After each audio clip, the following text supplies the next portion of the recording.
that's what Britain is up to, or at least some Britons. They're counting down to the farce of the century, a coronation in 2023. If you thought that was problematic, listen to the details. Apparently, there is an oath of allegiance to King Charles. The church has asked all Britons to take the oath. Correction there, not all Britons, all subjects, which means Canadians must take the oath. So must Australians. And don't forget the island dwellers in the Caribbean. They too must swear allegiance to a man who lives in a castle thousands of kilometers away. I get what you're thinking. Surely the church does not mean it. It's just part of the long-standing coronation traditions. Well, get ready to be surprised, because UK ministers are raring to go. They can't wait to take the oath of allegiance. Transport Secretary Mark Harper is one of them. He thinks it's a fantastic opportunity. The Labour Party thinks it's a lovely idea to involve the people, their words, not mine, but a fantastic opportunity for what exactly? To be tone deaf? To insult the concept of human equality, or to forget that you're living in a democracy? There is only one place for an oath of allegiance, and that is the history books. I know it's part of the royal traditions, but that does not make it right. If anything, it tells you why the whole institution is problematic, and the monarchy realizes this. They're trying hard to make the coronation fit for 2023. For example, it will feature women members of the clergy for the first time. It will also feature leaders from other faiths, namely Jewish, Hindu, Muslim, and Sikh. They will all present Charles with coronation symbols. We say full marks for trying, but the truth is you cannot disguise a dinosaur. You can add layers of clothing. You can call it by different names, but none of it changes the reality, and that's what the monarchy is, a dinosaur. Let me tell you why. For all this multi-faith display, the ceremony itself is deeply Christian. King Charles won't promise to defend secularism. He will be promising to defend the Protestant Reformed religion, aka Christianity. You see the problem here? Britain is a secular country, but the symbolic head of its government is a protector of just one religion. His appointment is based on one religion. Which brings us to another interesting episode of the coronation. Prime Minister Rishi Sunak has a key role to play. He's got some reading to do. Rishi Sunak must read from the biblical book of Colossians during the coronation. Now remember, Sunak is a practicing Hindu. He took his oath of office on the Bhagavad Gita. But on Friday, he must read out from a biblical book. Is that a problem? Well, ideally, it's not. Reading other religious books will do you no harm. In fact, it may enrich your own ideas about religion. Having said that, this is not some leisure reading. This is an official obligation for a non-Christian prime minister. How is that okay in secular Britain? All these controversies bring us back to the same point. You simply cannot drag a coronation into 2023. Why? Because it runs contrary to everything that defines modern life. Children don't obey their parents nowadays. Are you really expecting them to pay allegiance to a 74-year-old king they haven't met? It's beyond bizarre. It's insulting to self-respecting citizens of Britain, and don't forget the former colonies. Allegiance to the king means something very different for them, sort of like reliving their trauma. So the royal family should stop wasting its time trying to modernize an outdated institution. There is nothing modern about golden carriages, looted jewels, and thrones. Might as well revert to their 19th century strategy. We are entitled royals, just deal with it.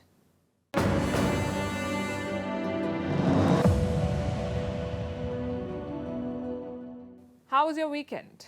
If you have savings in an American bank, or if you work for an American bank, chances are you spend the last few days worrying about your finances. That's because another US bank has collapsed. We're talking about the First Republic Bank. It is the second largest bank failure in American history and the third bank failure since March this year. First Republic has been teetering for weeks now. 2 months back, it got a cash injection. 11 banks came together to save it. They injected $30 billion into First Republic, but the bank could not be saved. So this weekend, American regulators made some tough decisions. They took over First Republic, and now JP Morgan Chase will take over its assets. This has triggered more uncertainty. Is the US banking crisis ending, or is it getting worse? It started with the Silicon Valley Bank. We told you about it. It was the first American bank to collapse this year, the Silicon Valley Bank. Then another bank fell, the Signature Bank in New York. Days later, First Republic shot into headlines. This was in the month of March. The bank had lost some $100 billion. There were mass withdrawals, depositors began to flee, and now this bank is being bought. It's quite a dramatic story, in fact. First Republic is into private banking. It mostly serves the wealthy. The bank was started in 1985 with less than 10 employees. By July 2020, it was the 14th largest bank in the US. It had 80 offices, 80 offices in 7 American states and a staff of more than 7,200 people. It looked like a solid bank until crisis hit and it began to crumble. For perspective, look at these numbers. In January 2022, that is last year, one share of First Republic was trading at $200. In April 2023, this year, last month, one share was down to less than $5. So from $200 to less than $5. That's a fall of over 95%. And it's not like the bank did not try to avert the crisis. In the last few months, it tried to cut costs and sell assets. It decided to fire 25% of its staff, to lower the amount of outstanding loans and curb non-essential activities. Plus, it got a rescue package, the $30 billion I told you about. 11 banks gave this money in the form of deposits to First Republic, but it seems none of it was enough. And last week, the regulators took a call. They were going to take over the bank, and this weekend they pulled the trigger. After hectic activity, a buyer has been found. It will be JP Morgan. It will take over most of the assets of First Republic. This includes more than $100 billion in deposits and almost $230 billion in other assets. This includes loans and different kinds of securities. And with that, another messy bank takeover in America is now complete, which brings us to the next question. Is the banking crisis now over? Or is it just beginning? Is it getting worse from here? Honestly, it's hard to say, but here's something that we can say for sure. This crisis was avoidable. And the blame for it should go to America's central bank, the US Federal Reserve. It failed to act. And these are not my words. This is an admission from the central bank itself. Good afternoon. They have released a report, an assessment of the Fed's response to the crisis, and this report highlights some clear shortcomings. It says there was a lack of oversight and US officials failed to anticipate the threat. In fact, let me quote from that report. Federal Reserve supervisors failed to take forceful enough action. SVB's failure, that's Silicon Valley Bank, its failure demonstrates that there are weaknesses in regulation and supervision that must be addressed. Supervisors did not fully appreciate the extent of the vulnerabilities as Silicon Valley Bank grew in size and complexity.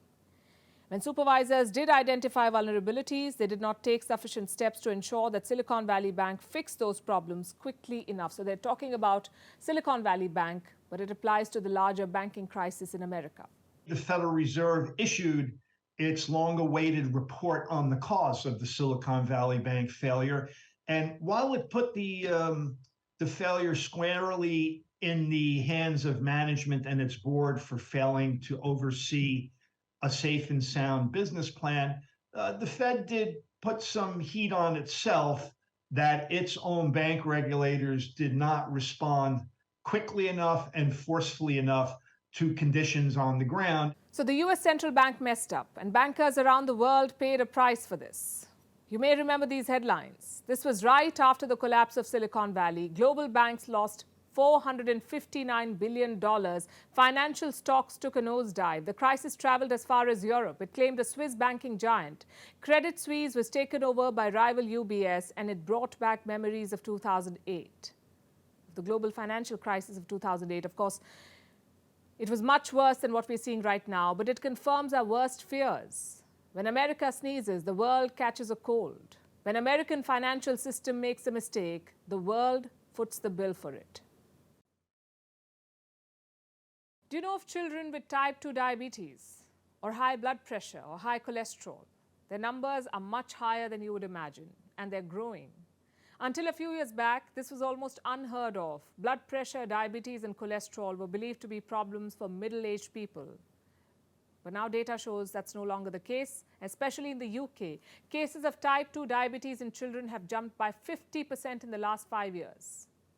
And a lot of this is linked to one problem: obesity. What's obesity? Abnormal or excessive fat accumulation in the body. It's a health risk. And in Britain, it's a national emergency. We're talking about child obesity in particular. It's a national emergency in the UK. Look at the numbers. There's a 50% jump in just 1 year. 1 in 7 children start primary school obese. 10% of 5-year-olds are obese in the UK. And in the case of 10-year-old children, more than 20% are obese. This poses a huge problem for the country, and they want to fix it. In fact, they've been trying to fix it for a while now, but nothing seemed to have worked. So Britain has come up with a new solution: a weight loss injection for children. They're selling it as a friendly neighborhood drug and calling it the skinny jab. It will be administered by the NHS, that's the National Health Service, England's publicly funded healthcare system. And this injection is not new. Earlier, it was approved for use by adults. Now it can be given to children too, those between 12 and 17 years of age. Is this the best way for children to fight obesity? Does the jab work? Well, a new study says it does. It was conducted over a period of 15 months. The subjects were 180 children aged 12 to 17. What the drug did was this: it suppressed their appetite. It reduced their body mass index by 16%, which may sound like a good result, but it's also a short-term result.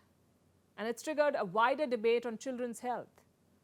Must we inject them with medicines to suppress their appetite? Turns out the UK is not the only country trying this. America is already using it. For children of the same age group, 12 to 17, they're using the same injection. They're calling it a game changer. Where does this leave time-tested strategies like exercising and following a balanced diet? Also, how big a challenge is obesity to start with? In our world today, more than 1 billion people are obese. Out of these, 340 million are adolescents and 39 million are children.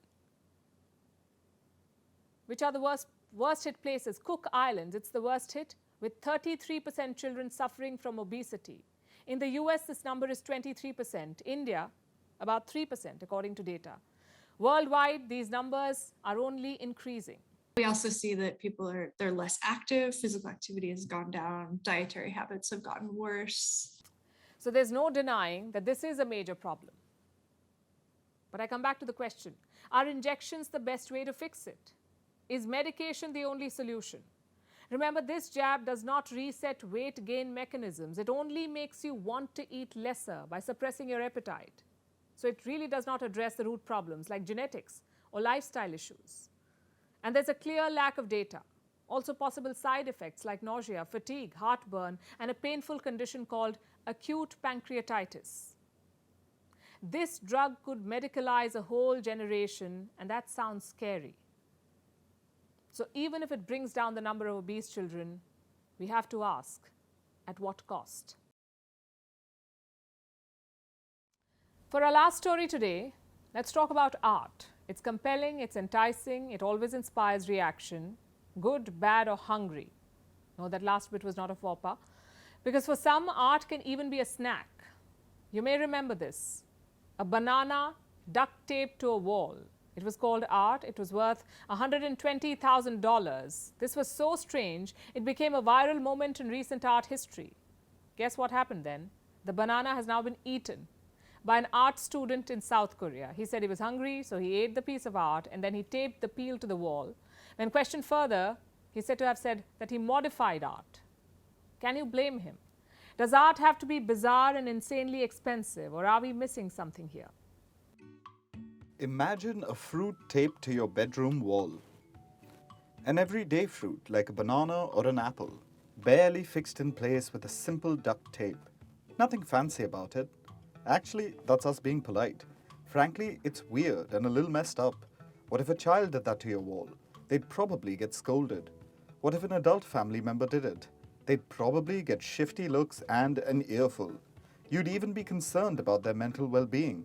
But hey, this isn't real life. It's the mind-boggling world of art. And apparently, Anything goes here. A few years ago, an artist named Maurizio Catalan did just that. He duct-taped a banana to a wall, and he titled this work Comedian.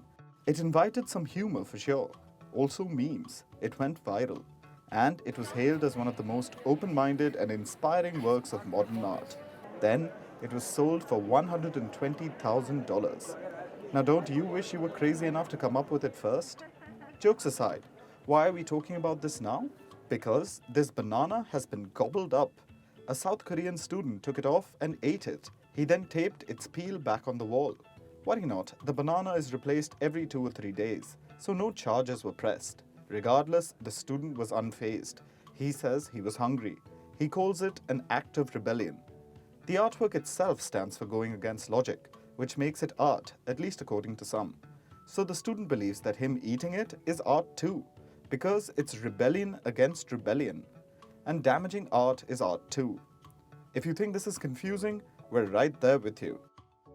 Why does art have to be so weird? What happened to nice portraits and correct-looking shapes? When did splashes of color on canvas or random creatures stealing gloves become art? Because just look at this. This art is by Max Klinger, and it's famous. It's supposed to show a woman losing her glove.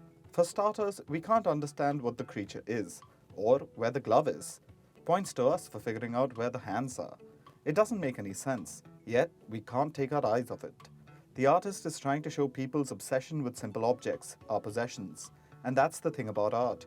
It can mean whatever we want it to. And what about artwork that looks like a child made it? Experts say there's usually a lot of logic that goes into each piece, a lot of emotions. But does that still explain why it's selling for such big bucks? Like this sculpture, it's by Jeff Koons. It was made in 1986. And guess how much it was sold for? Over $91 million. In what world does this make sense? Maybe we can ask the super rich? Because it's mainly thanks to them that the art industry is booming. It's worth over $65 billion. They continue to pour billions into art. For many, it's an investment. So are we missing something here? Do we lack spidey senses to understand art? Is there some inherent cleverness that makes some appreciate art more? Not really. Art is what we make of it. If art looks wacky, weird, beautiful, or scary, that's what it's supposed to mean, at least to us. There are no correct answers. Sometimes it's about putting a fruit up on the wall. Other times it's about eating that same fruit. Sometimes both are art. Other times, neither.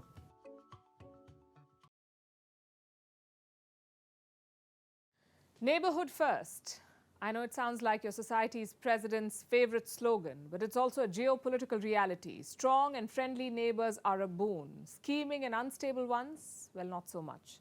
The current Indian government has made this a cornerstone of its foreign policy, neighborhood first. All neighbors have benefited from this, but one country stands out, and that's the Maldives.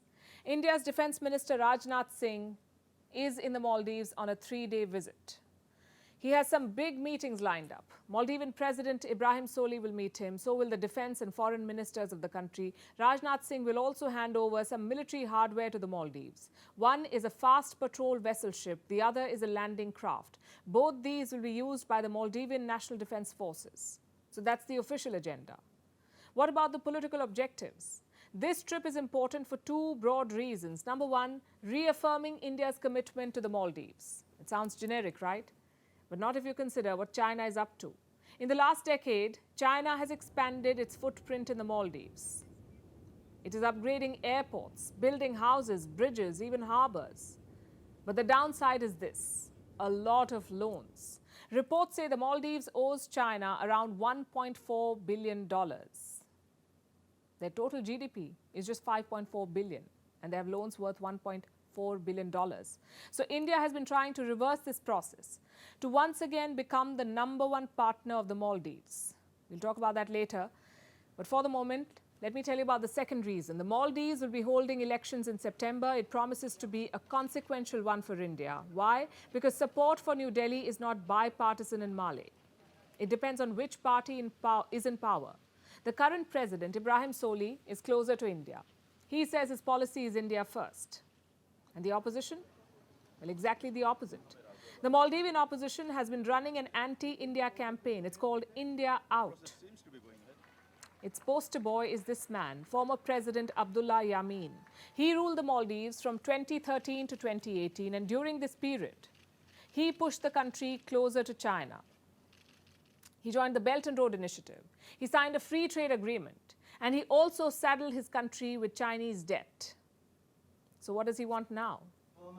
He wants a return to closer ties with China. Yameen is expected to challenge solely in the month of September, but as things stand, he cannot contest.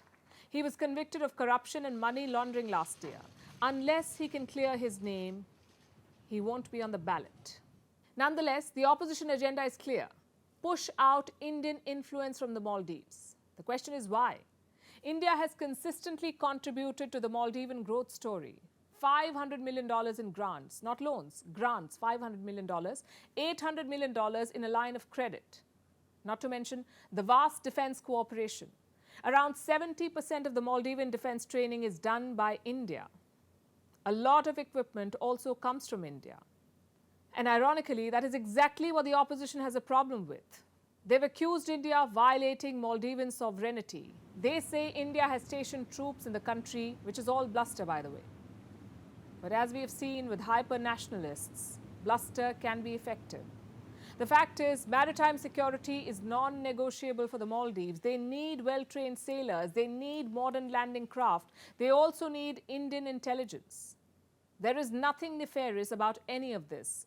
It's common bilateral practice.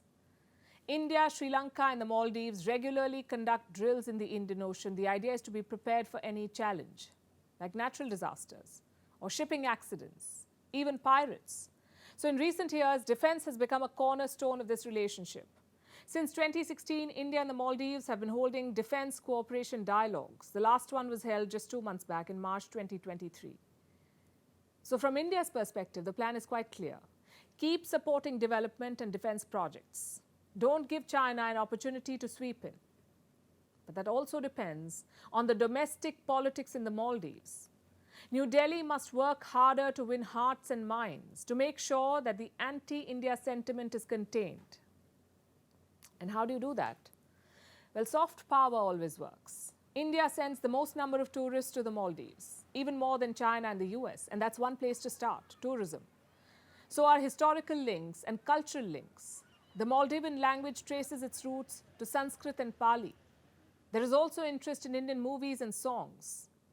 The idea should be to capitalize on all of this, to convert this relationship into a bipartisan one. If not, it will be a missed opportunity for both sides. A new wave of disruption is on the horizon. The pandemic has disrupted everything. The war in Ukraine has broken globalization, and the next wave of upheaval will hit our jobs. Listen to this carefully. 14 million jobs could be eliminated in the next 5 years. 14 million. That's the prediction of the World Economic Forum. They've published a survey just ahead of the International Workers' Day, also known as May Day. It's today, the 1st of May. Workers around the world marched on the streets today. In France, there were massive protests. 1 million workers hit the streets. Many of them are opposing President Macron's new pension policy. We've been discussing it on the show. What about the rest? What are they protesting? Around the world, women and men are marching on Labor Day to ask for better wages, better living standards, better working conditions. But the job market is changing, and changing dramatically. We are in a period of disruption, and we have advance warning. But are we prepared for what's coming? Are we prepared for the loss of another 14 million jobs in 5 years? The report I just mentioned, it surveyed more than 800 companies around the world, and this is what it found. Employers will create 69 million jobs by 2027. 69 million new jobs. But they'll also eliminate jobs. How many? 83 million. And the difference is 14 million. That's the number of jobs that will be lost. So employers will slash more jobs than creating new ones. And you know what will drive this change? Technology. Artificial intelligence. It will change the workplace as we know it. It will have both positive and negative impacts. It will create jobs for those who can develop and manage AI tools. It will also take away jobs like those that involve record keeping. In fact, the World Economic Forum has made this prediction. It says 26 million record keeping jobs are at risk. They could be eliminated by 2027. So technology will be a big disruptor whether we like it or not. But it won't be the only disruptor. The job market will also be hit by slower economic growth and higher inflation. Also, a major risk that stares us in the face is a redundant workforce. Around the world, 6 out of 10 workers will need training. 44% of a worker's skills need to be updated. Turns out a lot of people do want to upgrade themselves, but they don't have enough opportunities. Only half of the employees surveyed say that they have adequate access to opportunities. This is the global picture. What about India? Well, India will not be insulated from these changes. The World Economic Forum report has a prediction for India too. It says the Indian job market will also see a churn. New jobs will be created in emerging sectors like AI and machine learning. So the shift is quite clear for everyone. The question is, are we ready for it? And the short answer, I'm afraid, is no, we are not. Around the world, labor unrest is on the rise. Dock workers have staged walkouts. Rail workers and public servants are protesting. Ports around the world are witnessing agitations. Let me show you some data, in fact. In 2021, there were just 8 cases of protests and strikes at the world's leading ports. Last year, this number shot up dramatically. From 8, it went up to 38. That's a jump of almost 400%. Why are so many workers angry? They're deeply impacted by the growing inflation. They say their wages have been stagnant for decades. They want a raise. And we've seen this before. In the 1800s, there was a series of protests. From Germany to France, England, and the US, workers had a single simple demand. They wanted their work hours reduced. They were working for 12 to 15 hours. They wanted this reduced to just 8 hours a day. And this led to the first round of May Day strikes. In the US, the May Day protest began with a bloody massacre. The year was 1886. Workers took out a rally in Chicago. Again, they wanted to work for fewer hours.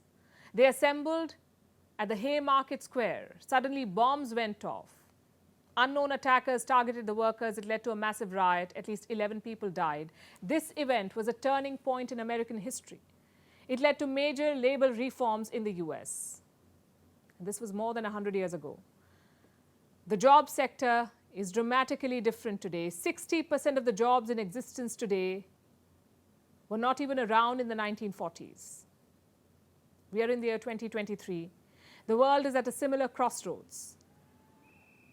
Today, we are witnessing fresh protests. But do we have a solution? Not immediately, but we do need a solution urgently, and policymakers must act, else they'll have a new crisis on their hands, a crisis of jobs, or joblessness to be more precise. Those who have a job want better wages. But the reality is this: the companies that employ them are looking for ways to hire fewer people. And technology is driving this disruption. It's inevitable. Our best bet is to innovate and prepare. Do you remember the Indo-Pacific? I won't blame you if you don't. It was all the rage before last year, but then Russia invaded Ukraine and suddenly all the attention is back on Europe. But that does not mean the Indo-Pacific is doing any better. The Chinese threat is still there. Maritime incursions, unnecessary military drills, it's all happening in the shadow of Ukraine. But that's the thing about geopolitics. You cannot afford to be distracted or myopic. You must be ready to multitask. The question is Joe Biden up to that challenge? Well, his schedule certainly says he is. The US president hosted the South Korean president last week. This week, he's hosting the president of the Philippines, and later this month, he's hitting the road. Papua New Guinea first and Australia after that. All these trips and summits are focused on one region, the Indo-Pacific. Let's begin with the ongoing one. The president of the Philippines landed in Washington on Sunday. This man, Ferdinand Marcos Jr., aka Bong Bong Marcos, that's what he's called. He'll be meeting Joe Biden later today. It promises to be a tough balancing act for him. On the one hand, Marcos wants to deepen his ties with the US, forge an even stronger relationship, he says. Those were his words. At the same time, he's keen to be on China's good books. He has promised a quote-unquote golden age in relations with China. So it'll be a balancing act. And for Joe Biden, this meeting is already a concession. Let me tell you why. Senator Biden was a critic of Marcos Sr. This was back in the 70s and 80s. Marcos was a dictator. He ruled the Philippines for 20 years. Now his son is in power and President Biden is courting him. The same son who has lawsuits pending against him in US courts. He is being welcomed by the US president. So much for putting principles first. Looks like Biden has suddenly discovered political pragmatism. Either way, today's talks will heavily feature defense. The US has access to 9 military bases in the Philippines. The assumption is they will be key in the defense of Taiwan. Now, Marcos has tried to play it safe so far. He granted America access to more bases. At the same time, he stopped them from storing lethal weapons. Sort of like a half measure. Biden will be hoping to bring the Philippines firmly into his corner. His job is to reaffirm US commitment on 2 things. One is mutual defense. The second is financial assistance and development. So that's Joe Biden's agenda this week, getting the Philippines on board. Later this month, he'll be traveling to Papua New Guinea, the first American president to travel there in more than a century. And that should tell you something about the neglect. In Papua New Guinea, Biden will attend the Pacific Islands Forum.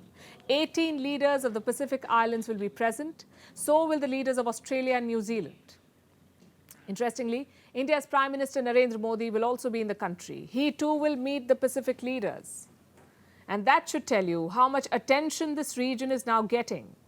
In fact, Joe Biden's Pacific pivot started last year. He hosted Pacific leaders at the White House. He also pledged aid and dispatched Vice President Kamala Harris on a tour. Now he himself is on the job. The question is, will it be enough? Because the US has long ignored these islands in the Pacific. It had unmatched military power in the region, so nothing else mattered. Not financial aid, not infrastructure projects, not climate change investments. But China was playing the long game here. China is now the biggest bilateral lender in the region, much bigger than America and Australia. It has funded more than 100 projects. I'm talking about roads, airstrips, ports, strategic assets with civilian and military uses. China has an investment in all of them. And last year, it pushed for even greater influence. China pitched a security pact with 10 Pacific nations. It was a sweeping proposal. Reports say it would have given China military bases in the region, even allowed them to deploy troops. Thankfully, the Pacific nations rejected it. And that rejection should give Biden some hope. But if he wants to recruit Pacific Islands against Beijing, he must do 2 things. A, put his money where his mouth is. The Pacific Islands need help to fight against climate change. It's an existential threat for them. They need millions of dollars in investment to tackle it. And secondly, Biden needs to build a broad coalition. The US alone cannot convince the islands, but a broader alliance of democracies can, which is why Prime Minister Modi's presence could be a game changer here. The Pacific Islands have already been let down by the US, Australia, and New Zealand, but India is different. India is a member of the Global South, and it's now on the high table.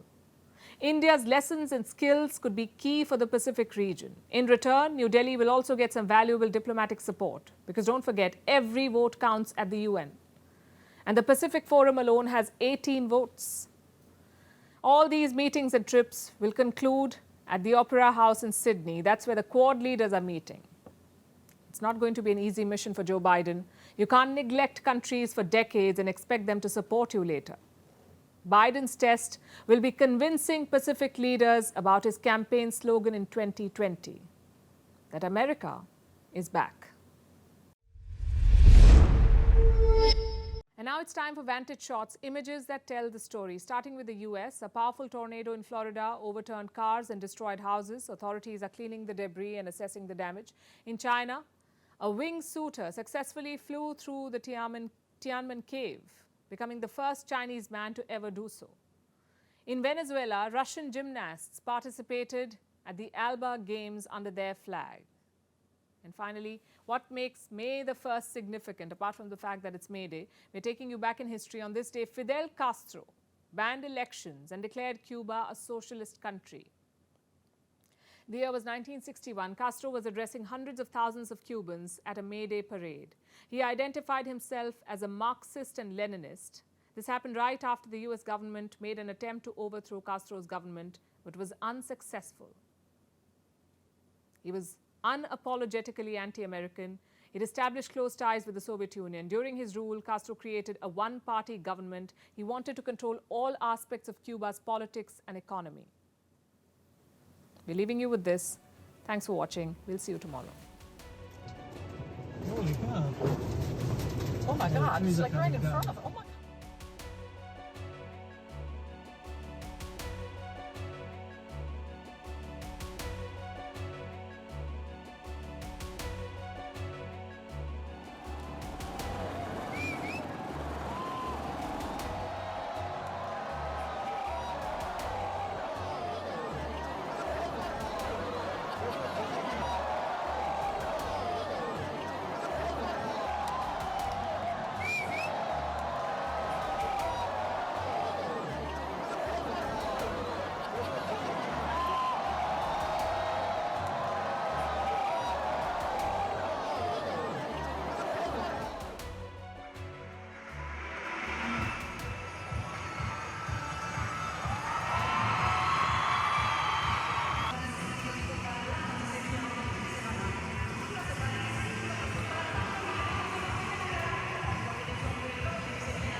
Email exchanges from inside the BBC, they talk about the risk of violating Indian laws.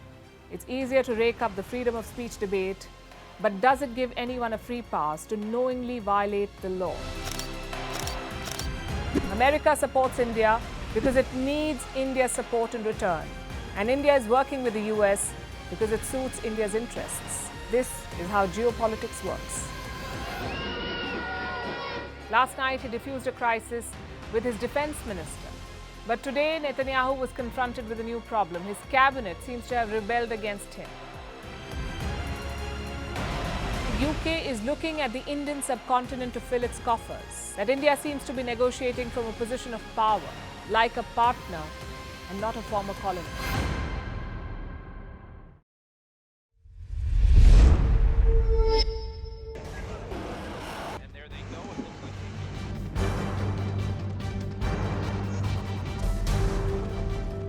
The US and Russia are dangerously close to an armed conflict.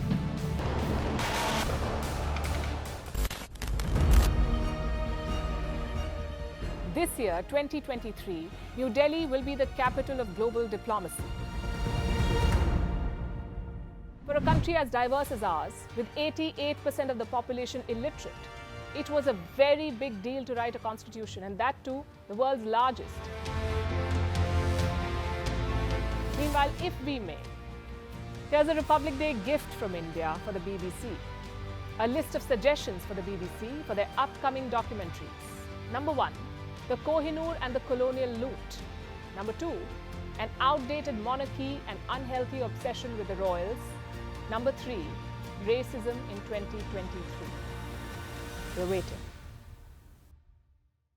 Mismanaged vaccination drive, broken healthcare systems, citizens taking matters into their own hands. India's failure in managing the COVID-19 crisis is staggering. Want stories but without the West spin on it? Presenting Vantage with me, Palki Sharma, a first of its kind global show with an Indian perspective.